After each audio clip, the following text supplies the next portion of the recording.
Hey guys! Welcome back. Welcome back to Inspired Delusions. We hope you guys have been inspired and delusional.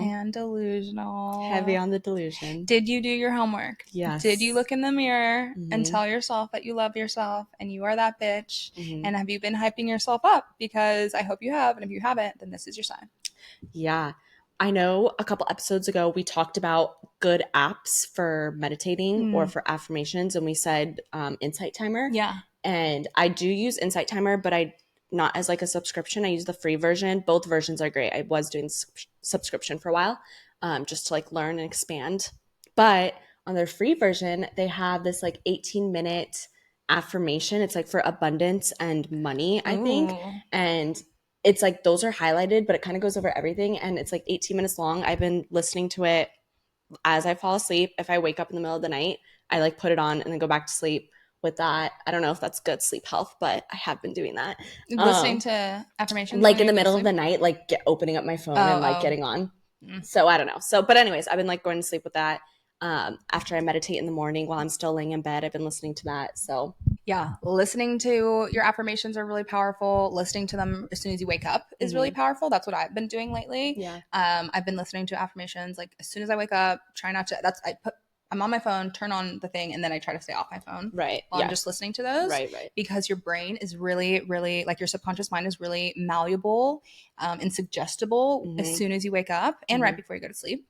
So, doing your affirmations, looking at them, listening to them as soon as you wake up is a really great way to start your day. The reason why I think like right before you go to sleep and right when you wake up is like it's the most impressionable is because A, you're in theta for like your brain waves, and B, that's like the closest you are to your subconscious mind and the most like quiet your analytical mind is. So those are like very good times. Just whenever going to sleep, waking up. If you wake up like first thing in the morning, go to the mirror like right before you brush your teeth, because you should still be maybe not theta anymore, but like a low, what is it, beta? Low beta. Yeah. And yeah, just looking at yourself in the mirror and telling yourself all these good things about yourself and telling yourself that you are that bitch. So great way to start your day. Hope you've been doing it all week long. Yes. And if not, start now. Yeah. It's never too late. Literally, you can start changing your brain at any time. It's never too late. We really know that's amazing. Yeah. So it's working on us. It's really working on us. Oh, I was going to say that something else I've been having my girls do in my program is every day, as soon as you wake up or as soon as you remember, try to do it as soon as you wake up too, is tell yourself today is going to be an amazing day. So you are setting your day up for success. You are priming your brain essentially to start, like you're priming your brain to basically seek out amazing things in your day. You're going to start noticing more amazing things. Like you're really setting those intentions. And a lot of my girls in this program have said that it's been helping them. Yeah. They're like, oh wait, this week was actually like better than normal. Yeah. And they were saying that saying today is going to be an amazing day has been really helpful. So highly recommend. Yeah. No, totally. I do it every day before work. Yeah. I say it's going to be a really good shift today.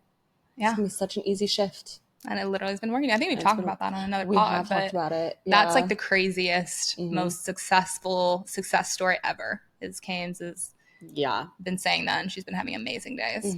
So I know a couple episodes ago we started talking about Neville Goddard and his mentor Abdullah, but we wanted to start deep diving into him. Neville Goddard is actual bae. Yeah, and he is amazing, and I was upset with Olivia because she didn't tell me truly how important it was to read his books and listen to his stuff. Yeah, we're in a fight. That's our tip. This second. No, I'm just kidding. But no, sometimes, let's try to explain this. Sometimes one of us will have like a habit or something that we're doing that we know is really, really good for us, right? We'll mention it. We always mention things to other people, to each other. Yeah.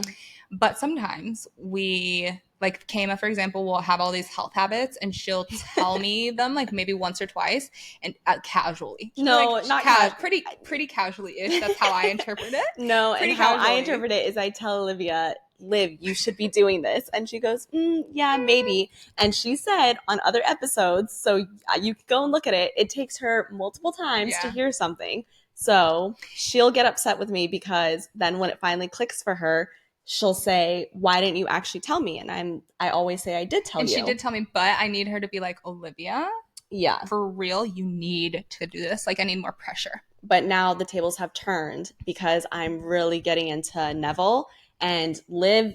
And I will say Liv has definitely told me he's her favorite. But yeah, now that I'm really studying him, I'm like, what the fuck, Liv? Yeah. So everyone on this podcast, go look up Neville Goddard, start reading his books, start listening to his, listening to podcasts about him, YouTube videos. Yeah. I read, that was one of the first books I read, was one of his books called The Feeling is the Secret. Yeah. And it explains really well of like whatever, like, yeah, your feelings, really determine like what you're manifesting. And if you're trying to if you feel a new reality, if you're assuming something is going to be happening for you, something that you want, if you're assuming that it's happening, you're feeling grateful that it's happening, it's drawing it to you. Like really, really, really, you can manifest anything. And he is the creator of this amazing universal law called the law of assumption, which is me and Kayma's new favorite. It's a little game we play. A new favorite activity game that we are using going forward. Using and having success with. Yes. So. Yeah. Law of assumption. Okay. So the law of assumption is basically saying that Should whatever. we read the definition of it? Yes, totally. Okay. So I pulled up the definition, which is, the law of assumption is a positive thinking technique that suggests whatever you believe to be true about yourself and the world around you will shape your reality.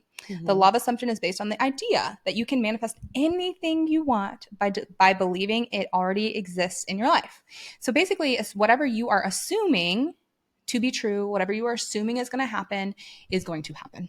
Yeah. And so essentially you're kind of living in the end. Yeah. Meaning you're already living as if that thing has already happened, and you're not really taking no for an answer, no matter what is currently happening, like that you're visualizing in your current reality. Yeah, that was so good. Not taking no for an answer. Literally. It does not matter what your current reality, what your 3D looks like. Whatever you are assuming to be like what's going to happen is going to happen. We've been using it, like we have been obviously using it to some degree over the last couple of years, and we have a couple examples we're going to share. But I love this quote that was about the law of assumption too, which is by Neville. This is by Neville. If you will assume your desire and live there as though it were true, no power on earth can stop it from becoming a fact. And I loved that quote. Like, I love that quote because I feel like the no power on earth can stop it is so powerful. Yeah. It's literally, it doesn't matter if you think it is impossible. If you are assuming it's going to happen, it's going to happen. Yeah. It's so powerful. Which is, and again, the statement of you have to be faithful to your assumption, and just anytime you're maybe thinking that it's not going to work out, just going right back and being like, of course it's going to work out. Doesn't matter that there's no evidence per se physically right now. It is going to work out. And then watch it proceed to work out. Yes. So I think a way I've practiced this, which I didn't even know that I was essentially doing law of assumption, but later when we were talking about it, we were like, that was the perfect momentum of law of assumption. I had been working this travel nurse contract that was 10 a.m. to 10 p.m. shift. And I absolutely loved that shift. And I re-signed with this hospital. But in doing so, they said that I had to move from 10 a.m. to 10 p.m. to a later shift, meaning I would work from 1 p.m. in the afternoon to 1 a.m. And I was so livid. I was like, I'm not doing it. But I needed to sign the contract. I needed to keep working. So I re-signed the contract. But this entire time, I just kept saying to myself, I was like, I'm really not working one. Yeah. Like I don't really have to do the 1-to-1 shift. Yeah. So I had a little break in between. A couple weeks I went home, and a couple days before I was coming back to start working, I texted my manager, but the way I texted her, I worded it very specifically. Instead of being like, what dates do I need to work this week? I texted her and I was like, hey, I'm coming back. I'm restarting my contract. What dates and what times would you like me to show up? And she scheduled me for 2 weeks for 10 a.m. to 10 p.m. And those whole 2 weeks, I was like, yeah, duh, of course I'm working 10 to 10. But I guess a little voice in the back of my brain was questioning if it was really true since I didn't have the whole schedule. But I just kept telling myself, I'm working 10 to 10. I'm not working 1-to-1. She put out my whole schedule. I worked that entire contract 10 a.m. to 10 p.m., just like I said I was going to work. Yeah. Even though on paper, I literally signed a contract saying, you know, 1300 to 1A. Yeah. So that was such a good example. That was actually such a crazy story. It was such a crazy story. And while it was happening, I remember, because this happened last year, I was screaming, jumping for joy. I was so excited. Yeah. So great.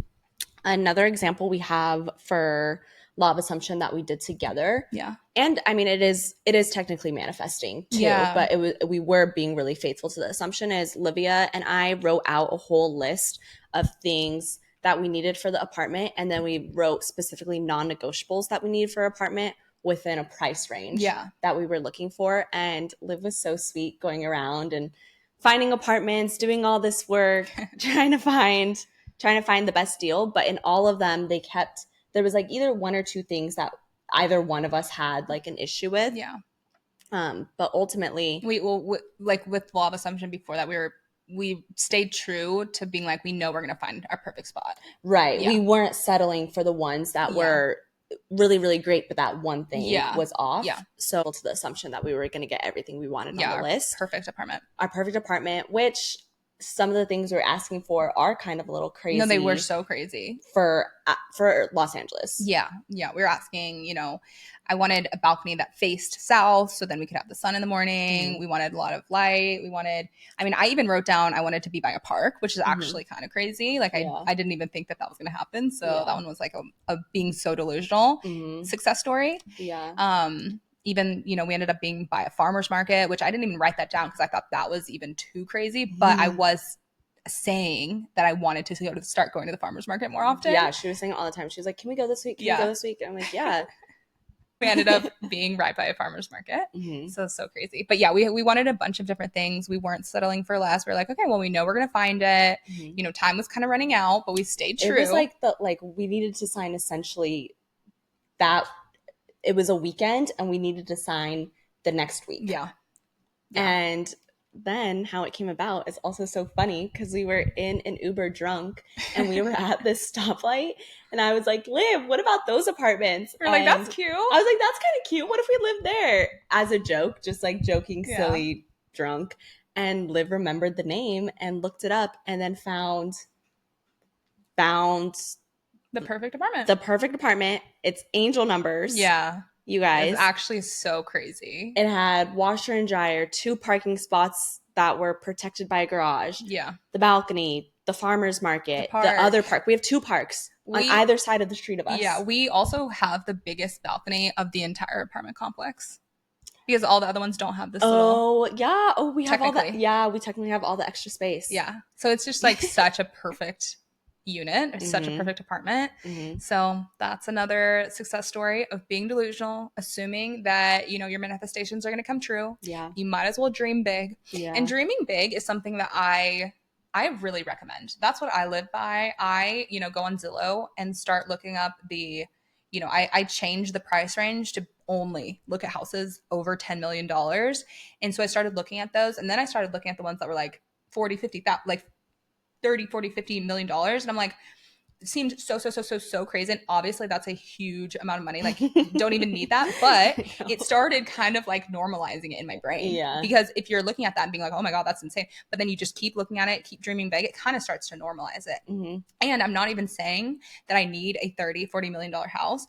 But I'm like, okay, and this might not, I don't know if this is even a good thing to do, but I'm like, okay, if I'm trying to manifest a $20 million house, even if I get 5% of that or 10% of that, then it's still great. So I'm like, you might as well dream big. And then even if you get a fraction of your manifestation, it's still gonna be good. I see what you're saying, because if you dreamed like so small but then you didn't quite get that, it's gonna be disappointing. Whereas if you were manifesting the world and you got half the world, you're like, dang, that's still a world. So good. It's still pretty crazy. Yeah, you don't let yourself be like, oh, I'm disappointed that I didn't get a $20 million house, but you're still like, oh shit, I still got an amazing house. Right. Then that's how I think about it. It's kind of like that quote that's like, shoot for the moon. If you don't, you'll still land among the stars, which is kind of like a little cliche quote. Have you never heard that?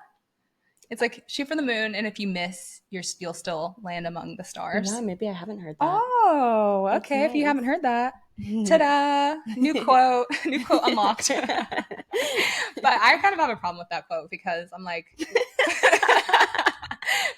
well, the stars, I don't know. But it's like that quote. It resonates with a lot of people. So.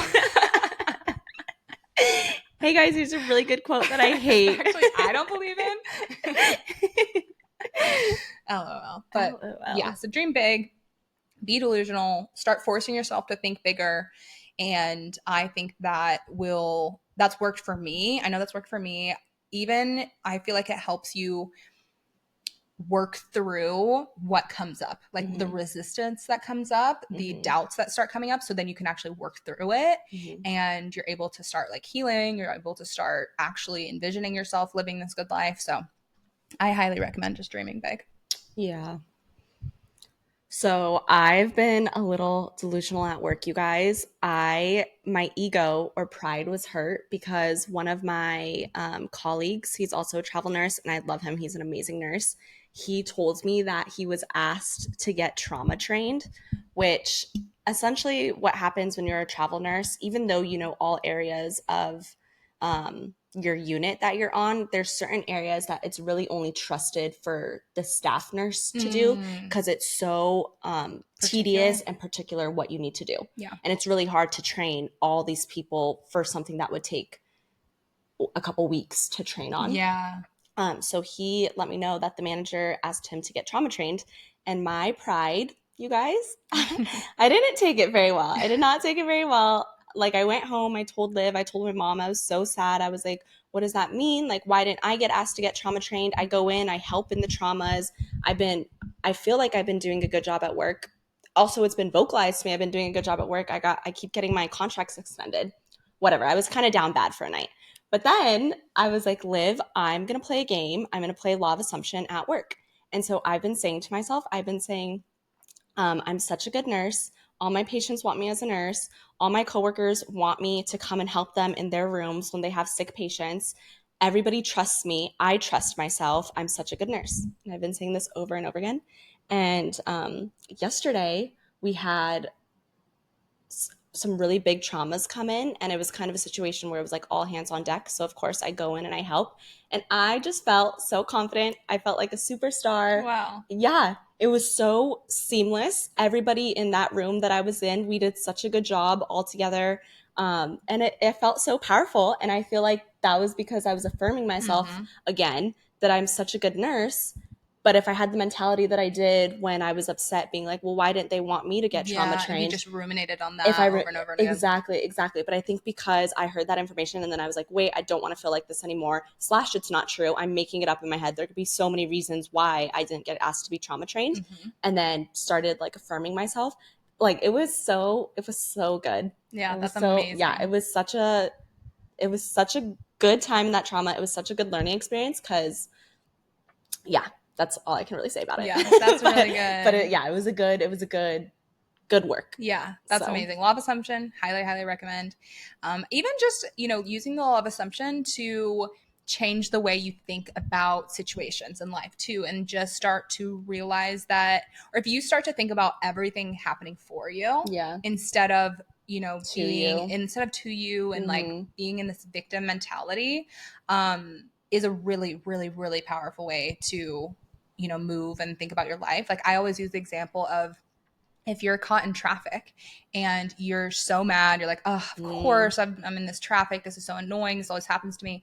You could either think that and be down bad and be, negative and be sad about yourself. Or you could be like, oh, okay, this is happening for me. Maybe the universe is protecting me from, like, if I get to my destination 5 minutes earlier, maybe I would have gotten in a wreck, or maybe I would have, like, something bad would have happened. So the universe is actually protecting you by making you go slower or whatever. So, or, the same example of if you lose your keys. If you can't find your keys for 5 minutes, you're like, oh, this is so annoying. But really, the universe is literally protecting you from whatever.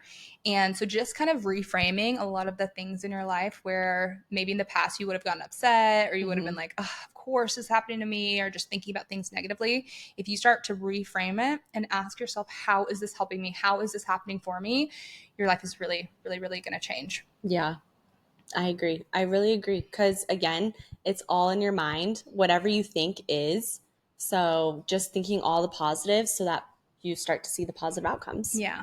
So. Your perspective. That is what makes or breaks this life, is your perspective on every situation, on life, on what happens to you. So yeah, your reality is really created by your perspective. Yeah.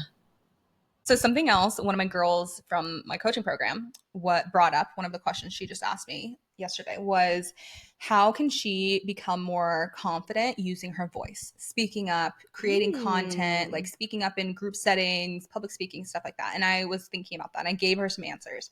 So wanted to share if that's relevant for anyone. So first I said, doing some EFT tapping on it, which we've mentioned EFT tapping. We're going to do a full episode on that, I think, on our next episode. But if you want to look up EFT tapping, look up Brad Yates on YouTube. It's amazing. It's an amazing modality that helps, move energy, rewire your subconscious mind, etc. Okay. So I was like, doing EFT tapping. 2, doing some shadow work, which I mentioned shadow work often. Shadow work is amazing, kind of helps you uncover, the shadow parts of yourself that you've been trying to hide. So I mentioned doing shadow work. And then ultimately, what I was saying was, this is an annoying answer, but I think it's true. It really just takes practice and doing the scary thing. Yeah. So that's a topic that I talk about often, and I really, really, really try to embody and live out, is doing the scary thing, taking the risk, doing the thing that feels uncomfortable, because everything new feels uncomfortable at first. Everything new feels scary at first, and you just have to do it. You just have to try. You just have to put yourself out there. And every single time, like if you keep doing it, it's going to start getting better. It's going to start being less scary. I really believe that when you're doing the scary thing, you are showing the universe and showing your subconscious mind that you are ready for the next level. So every time I have done the scary thing, whether that's, one time I was really scared to ask for a raise. I asked for it so easy. They gave me to me so easily. Moving to New York by myself, that was kind of scary. Best decision ever. Moving to LA was kind of scary. That was like, I actually did not know anyone. And that ended up being amazing. There's been so many times, or just even posting on social media. Like I post on TikTok and on social media, and a lot of times I feel like the TikToks that I'm scared to post do the best. Yeah. Every single time it's like, oh, I'm a little scared to post this. And then those are the ones that like go viral and do really well.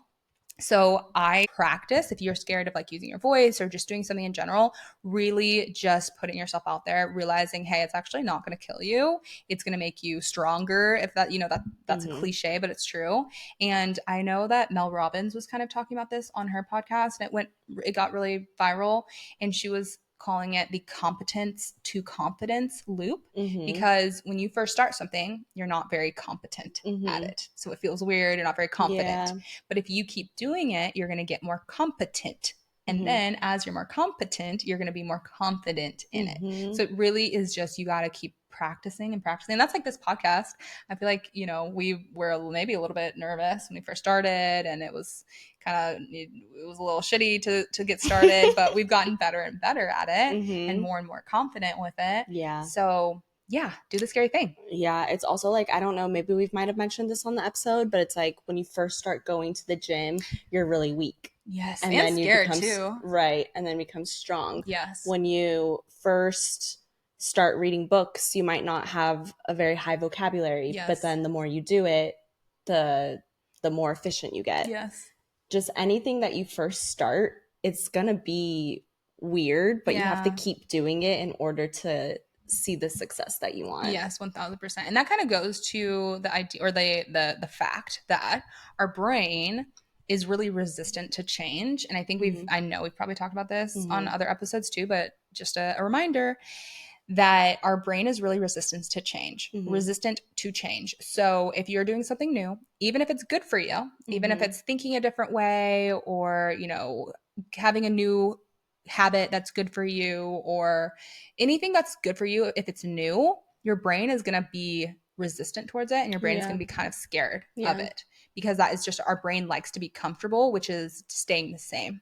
Even if it's bad for you. Even if it's bad, even if it's a bad habit that you've been doing, if you want to change that, it's going to feel scary. You're going to have some resistance, but you have to push through. Babe, you have to push through. You're so strong. Because the time is going to pass anyways. Yeah. So you might as well utilize the time to just get to where you're going and do what you want to do. Yeah. And just try. At least just try. Yeah. You're so like really there's a quote that says life shrinks or expands in proportion to one's courage. So it's like you might as well just That's nice. I know, right? I love it. It's just you might as well test it out. You might as well be brave. You might as well try the new thing. And that kind of goes to the idea of like why I even started on this manifestation and healing journey is I've talked about this before, I know, but I didn't even believe that any of this stuff was going to work. I didn't believe in manifesting. I didn't believe in any of this stuff. And I was like, okay, I might as well just try it out and see. And thankfully, it does work. Yeah. Thankfully, I started doing it and being like, whoa, what the fuck? This, like, literally, I can manifest anything. So I might as well, I can feel really good. So I went down the rabbit hole and have continued to do it. So this is your sign if you haven't tried, if you haven't started doing it, this is your sign. Start doing the work. Start changing your mindset. Start thinking a little bit more positively every day. Start writing down your goals, your manifestations, your dreams. Yeah. Because you actually can manifest anything. No, literally. And you will hear me say this all the time. We are so lucky to live in a world where you can literally change your mind and change your beliefs in that moment. Yeah. Like you don't have to be doing anything you don't want to be doing. You can always change your mind and then start working towards what you do want to do. Yeah. Even if you have to start imperfectly. Oh, start imperfectly. Starting imperfectly is better than not starting. Yeah, exactly. What homework should we give them this week? I was thinking maybe doing something scary. So doing something that takes you out of your comfort zone, doing something scary, whether that's, maybe ask for a raise, maybe tell someone that you think they're cute, maybe post on social media, Kayma. Or I'd even be like, being vulnerable sometimes is scary. For me, totally, that was really scary. And every time I end up being vulnerable, it ends up being like so rewarding and so beautiful. But yeah, that's your homework. Try to do something scary. Try to go out of your comfort zone. Or it could be even scary, looking within. Like I know my dad, for example, he's always like, I'm scared to do shadow work because I'm scared like what's gonna exactly. So I'm like, I promise it seems scary, but when you do it, it's actually not that bad. It's actually not that scary. It always feels, there's this quote that's like, fear is a mile wide, but an inch deep. It looks so scary. It looks like it could be a mile deep too, but really you take the jump and it's an inch deep. It's actually not that bad. The universe always will catch you when you jump. Aww. So go do something scary this week. Yeah. And we love you. We will talk to you next week. Thank you for continuing to give us ratings. We're seeing the ratings on Spotify go up. We need that number to go from 40 to 500 in a month. Okay, we're setting our delusional goals. Yeah. And we need our Apple ratings to go up. So if you love us, go write us an Apple review and we'll give you a kiss. And